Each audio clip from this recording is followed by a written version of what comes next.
हम तो चुनाव आयोग की इस घोषणा का स्वागत करते हैं। अक्सर झारखंड में 5 फेजेस में चुनाव होते थे, तो लंबे समय तक विकास कार्य जो था ठप होता था आदर्श आचार संहिता के चलते। तो ये बहुत ही स्वागत योग्य कदम है और हम झारखंड की 2,60,60 लाख मतदाताओं से अपील करेंगे, बाहर निकलें और झारखंड के इतिहास की सबसे करप्ट, निकम्मी, भ्रष्ट, हत्यारी सरकार जिसने उत्पाद सिपाहियों तक की हत्याएं करवाई, उनको उखाड़ फेंके। ये आपके लिए सुनहरा मौका है।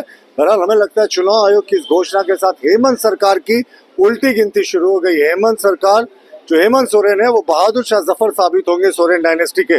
इनके बाद जेएमएम से कोई कभी मुख्यमंत्री बन नहीं सकेगा और हम इस चुनाव आयोग की घोषणा का स्वागत करते हैं। 2 चरणों में चुनाव होना है यहाँ पर, जबकि महाराष्ट्र में 1 चरण का ये घोषणा हुआ है। देखिए, बहुत बार भौगोलिक स्थिति जो होती है, सुरक्षा की दृष्टि से, फोर्सेस के मूवमेंट को देखते हुए चुनाव आयोग ये निर्णय लेता है राज्य सरकार की मशीनरी के साथ कंसल्ट करके।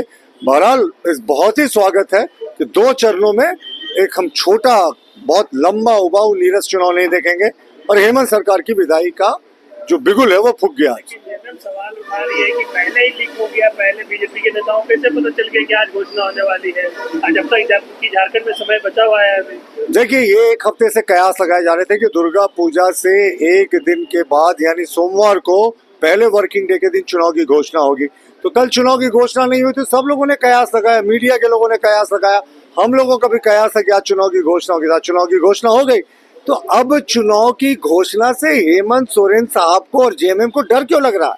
1 महीने का तो बात है, आपने 5 वर्ष तक यहाँ भ्रष्टाचार किया। क्या अंतिम जाते समय झारखंड की जो आदिवासी मूलवासी जनता है उसके बचे खुसे मार्च को भी लूट कर जाएंगे, नोच कर जाएंगे? साहब, बहुत हो गया ये कुशासन का चक्र, बहुत हो गया लूट खसोट। अब हेमंत सोरेन सरकार की उल्टी गिनती शुरू है। लेकिन काफी कम समय मिला। 13 नवंबर को पहला चुनाव, 15 नवंबर स्थापना दिवस।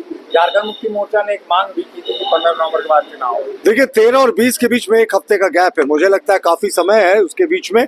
त्योहारों का पूरा ध्यान रखा गया है। दिवाली, छठ, महापर्व सब बीत जाएंगे, उसके बाद चुनाव होंगे झारखंड में। तो अब किसी को अगर गिला शिकवा शिकायत होती है तो वो सिर्फ हार का डर है, इसीलिए वो शिकायत कर रहे हैं। बीजेपी तैयार है? हम तो बहुत तैयार है। सुबह से जब से घोषणा हुई तो भारतीय जनता पार्टी पूरी अपबीट थी। हमारे उम्मीदवारों की पहली सूची भी बहुत जल्दी आने वाली है। गठबंधन का खाका भी खिंच गया, वो भी अनाउंसमेंट होने वाला है। लेकिन डर तो उनको लग रहा है जो बहाने खोज रहे हैं कि साहब 1 महीने हमें क्यों नहीं रहने दिया और शासन में।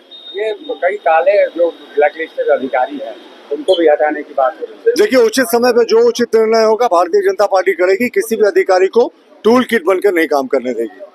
Tool kit